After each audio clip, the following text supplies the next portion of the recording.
1950 में जर्मन भौतिक वैज्ञानिक क्लाउस फ्यूक्स को 9 साल की सज़ा हुई थी क्योंकि उन्होंने एटम बम का फॉर्मूला सोवियत संघ को सौंप दिया था, ये कहकर कि उन्होंने ये फॉर्मूला किसी दुश्मन को नहीं बल्कि दोस्त को सौंपा है। ऐसा उन्होंने दूसरे विश्व युद्ध का हवाला देते हुए कहा था, क्योंकि दूसरे विश्व युद्ध में इंग्लैंड और सोवियत संघ मित्र थे।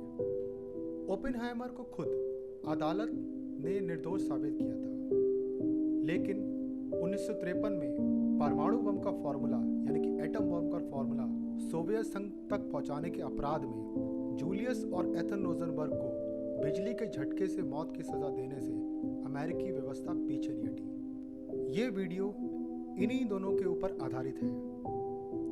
क्रिस्टोफर नोलन द्वारा लिखित, निर्मित और निर्देशित ओपेनहाइमर फिल्म के आने से परमाणु बम के विभिन्न पहलुओं के ऊपर बहस शुरू हो गई है।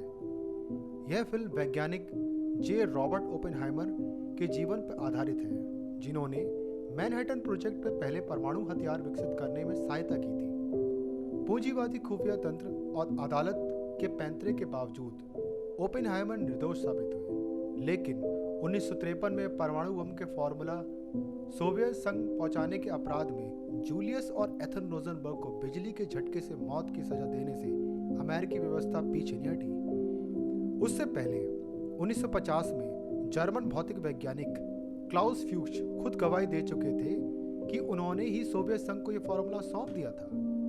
फ्यूक्स के बचाव में वकील ने यह तर्क दिया था कि दूसरे विश्व युद्ध में इंग्लैंड और सोवियत संघ मित्र थे, इसलिए फॉर्मूला दुश्मन के हाथ नहीं बल्कि दोस्त के हाथ सौंपा गया है।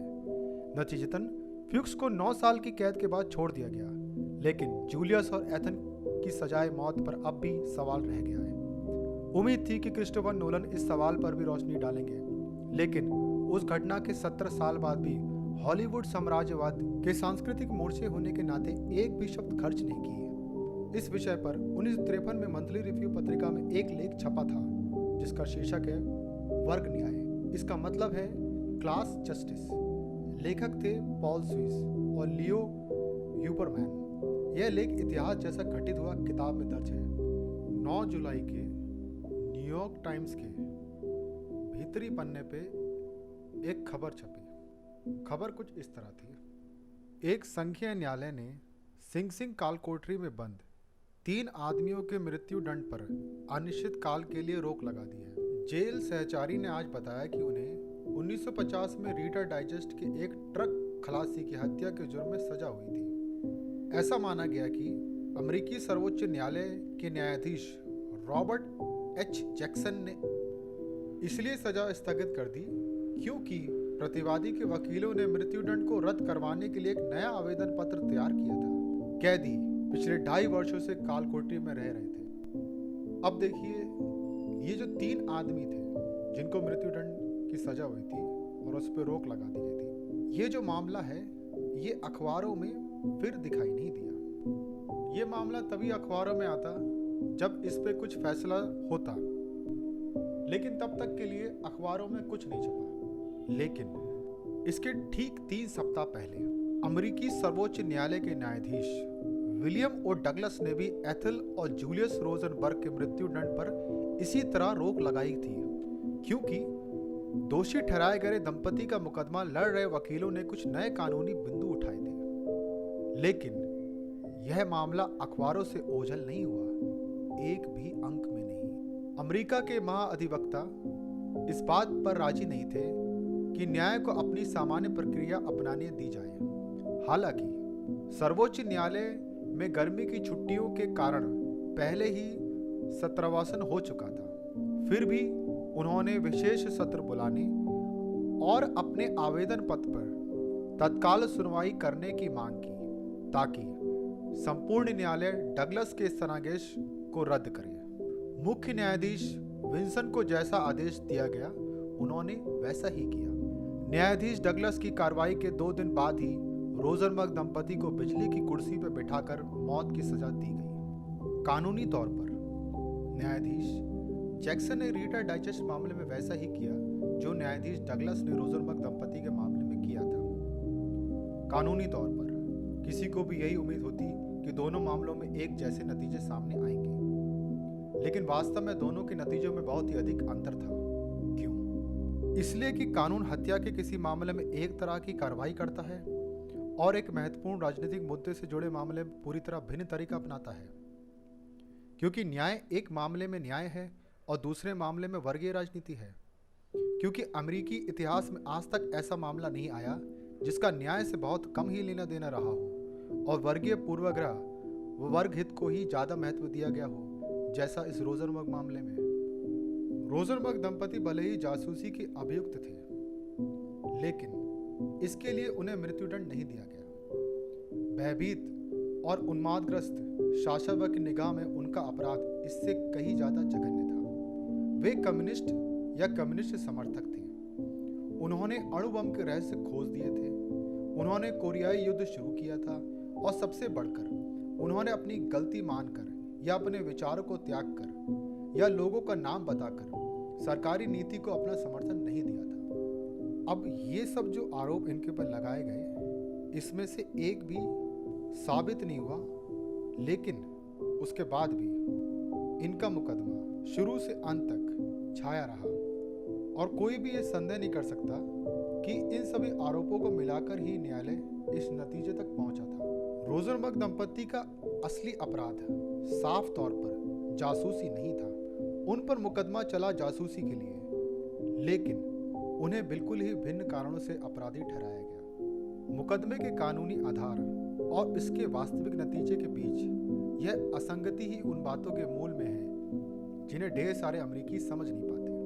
क्या कारण है कि रोजनबर्ग दंपति का मुकदमा एक विश्वव्यापी प्रशंसनीय उद्देश्य के रूप में विख्यात हो गया? विश्व की दृढ़ता और गहराई तथा दुनिया भर में उत्पन्न भावनात्मक उभार की दृष्टि से इसकी तुलना सेको वेजेंटी मुकदमे से की जा सकती है। यहाँ तक कि तथ्यों का सरसरी तौर पर भी जायजा लेना इसकी असंगति को समझने के लिए काफी होता। अधिक सतर्कता से जांच करने पर लाखों लोगों की यह सहमति बनी कि रोजनबर्ग दंपति के खिलाफ कानूनी आरोपों से बिल्कुल भिन्न वास्तविक आरोपों में आधे तो काल्पनिक थे और आधे रोजनबर्ग दंपति के लिए गौरव और उन पर आरोप लगाने वालों के लिए अपमानजनक थे। कोरियाई युद्ध और अणु बम के बारे में जो आरोप लगाए गए थे वह काल्पनिक थे। कोरियाई युद्ध के जो भी कारण रहे हो, जाहिर तौर पर इसका इस बात से कोई लेना देना नहीं था कि किसके पास बम है और किसके पास नहीं है। और सर्वोच्च वैज्ञानिक अधिकारियों ने इस बात को बेहुदा बताते हुए खारिज कर दिया था कि रोजनबर्ग दंपति ने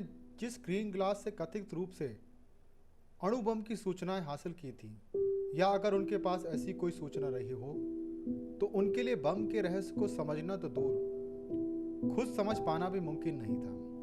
जाहिर है कि रोजनबर्ग की गतिविधियां अगर उनके उद्देश्यों को बदतर मानकर और उनके कौशल को बेहतरीन समझकर चलें, तो भी उन्होंने अपने देश के हित को हानि नहीं पहुंचाई। बाकी दूसरी बातें जिसे अमेरिकी सरकार ने कम्युनिस्ट समर्थक होने और उस पर डटे रहने का अपराध समझा, उसे दुनिया भर की जनता सिर्फ इस बात का प्रमाण मानती है कि रोजनबर्ग दंपति अच्छे फांसीवादी विरोधी थे। उन्होंने विश्व शांति के लिए काम किया और घुटनों के बल रेंगने या मुखबिर की भूमिका निभाकर अपनी तौहीन करने से इनकार कर दिया। अब धीरे धीरे क्या हुआ कि रोजनबर्ग दंपति के खिलाफ जो भी आरोप लगाए गए थे, उनके व्यक्तिगत दोष से कोई लेना देना नहीं था। लेकिन सरकार तो ये ठान चुकी थी, अमेरिकी व्यवस्था ये ठान चुकी थी कि इनको किसी तरह से सजा देनी है। सजा का मतलब ये है कि इनको किसी तरह से मृत्युदंड देना ही है। ये बात उन लोगों के लिए विकट और सख्तकारी है जो अमेरिकी शासक वर्ग के भय और विभ्रम के साझेदार नहीं है। अब जैसे जैसे मृत्युदंड का समय नजदीक आता गया, इन दो दृष्टिकोण के बीच की खाई बढ़ती गई। जब सरकारी पक्ष की भर्त्सना और नए सिरे से सुनवाई या आरोपी दंपति की रिहाई की मांग करने वाले सामूहिक स्वर तेज होने लगे, तो अमेरिकी शासक वर्ग ने पहले से भी अधिक दृढ़ता से तय कर लिया कि रोजनबर्ग दंपति को मारना ही होगा। कोई भी कमजोरी या दया दिखाना इस बात को स्वीकार करना है कि रोजनबर्ग दंपति निर्दोष थे, कि पूरा मुकदमा संदेशपूर्ण था, कि मृत्युदंड देना एक दानवी गलती थी। इसी संकटपूर्ण स्थिति में न्यायाधीश डगलस ने शासक वर्ग के किसी जिम्मेदार उच्च अधिकारी की तरह नहीं, बल्कि कानूनी कुशलता के साथ दृढ़तापूर्वक मुकदमे पर विचार करते हुए मृत्युदंड पर रोक लगाने का आदेश दिया। जिसका मतलब था नए सिरे से सुनवाई। अब होने क्या लगता है कि अगर किसी मुकदमे पर दोबारा सुनवाई होगी तो उसमें थोड़ा सा समय बीतेगा, दिन बीतेंगे, महीने बीतेंगे, साल बीतेंगे। तो जैसे समय बीतेगा तो लोगों को सच्चाई के बारे में पता लगेगा। पता लगना यानी कि लोगों के दिलों में रोजनबर्ग दंपति के लिए एक भावनात्मक पहलू के नज़रिए से जगह बन जाना, क्योंकि जाहिर सी बात है लोगों को पता लगेगा कि इनको जो सज़ा हुई है ये जायज़ नहीं है। तो शासक वर्ग के नज़रिए से ये बात मतलब कि एक बहुत ही डरावनी बात थी। हिचकिचाने या देर करने के लिए समय नहीं था, तत्काल निर्णायक कार्रवाई अनिवार्य थी। स्थिति ऐसी ही थी। न्याय विभाग, सर्वोच्च न्यायालय का बहुमत, राष्ट्रपति, देश के शीर्ष कानूनी और न्यायिक अधिकारी, तुरंत सबको सक्रिय किया गया। विरोध को तीव्रता से कुचल दिया गया, रिहाई की नई अपील को कूड़ेदान में फेंक दिया गया और रोजनबर्ग दंपति को तेजी से मौत की ओर धकेल दिया गया। जो चीज़ें शासक वर्ग की नज़र में अपने ही राष्ट्र और जनता की ओर से उसके नैतिक प्राधिकार के लिए भयानक खतरा बन गई थी, उसे वहीं दबा दिया गया। रीडर डाइजेस्ट, हत्यारों ने जो बुरे कर्म किए थे वे किसी व्यक्ति के लिए या किसी के स्वार्थ के लिए बिल्कुल ही खतरा नहीं थे। इसलिए न्यायाधीश जैक्सन के स्थगनादेश को जारी रखा गया और अभी भी मुकदमा महीनों या वर्षों तक खिंचता रह सकता है। लेकिन रोजनबर्ग दंपति का जिंदा रहना अमेरिकी शासक वर्ग, जिसे अपना दूरगामी हित मानता है, उसके लिए खतरा था। इसलिए न्यायाधीश डगलस द्वारा दिए गए स्थगनादेश को खारिज किया जाना और सजायाफ्ता दंपति को जल्दी से जल्दी मृत्युदंड देना तय था। हालांकि एक बहुत ही सही सवाल है कि रोजनबर्ग दंपति अमेरिकी शासक वर्ग के लिए मर जाने के बाद कम खतरनाक हैं या वे जिंदा रहते तब कम खतरनाक होते। जो हो गया उसे पलटा नहीं जा सकता। इस मुकदमे की लपटें इतनी ऊंची उठ गई हैं कि उसे कभी बुझाया नहीं जा सकता।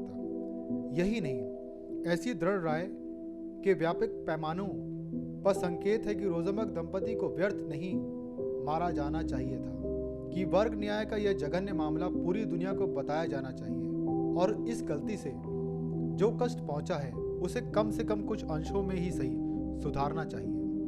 उदाहरण के लिए, पहले ही बेल्जियम के गैर कम्युनिस्ट वकीलों के एक समूह ने जवाबी सुनवाई के लिए जूरी की अंतर्राष्ट्रीय कमेटी गठित करना शुरू कर दिया है। क्या पता जैसे जैसे समय बीते उनके आम देशवासियों को यदि रोजनबर्ग दंपति ने क्या किया था इस सच्चाई का नहीं भी तो कम से कम इस सच्चाई का तो पता चल ही जाएगा कि उनके साथ क्या क्या किया गया। अगर कभी ऐसा हुआ तो यह निश्चय ही अमेरिकी शासक वर्ग के सम्मान होगा और उसकी प्रतिष्ठा पर बहुत बड़ा प्रहार होगा। ये आर्टिकल देश विदेश पत्रिका में भी छपा है, लिंक हम डिस्क्रिप्शन में दे देंगे, आप वहां से पढ़ सकते हैं और डाउनलोड भी कर सकते हैं। Chief Prosecutor Sapol opens. This case is one of unusual significance. The evidence will show that Sobel and Julius Rosenberg, classmates together in college, dedicated themselves to the cause of communism. This love of communism and the Soviet Union soon led them into a Soviet espionage ring. We will prove that the Rosenbergs devised and put into operation, with the aid of Soviet agents in this country, an elaborate scheme which enabled them to steal through David Greenglass this one weapon which might well hold the key to the survival of this nation, the atomic bomb.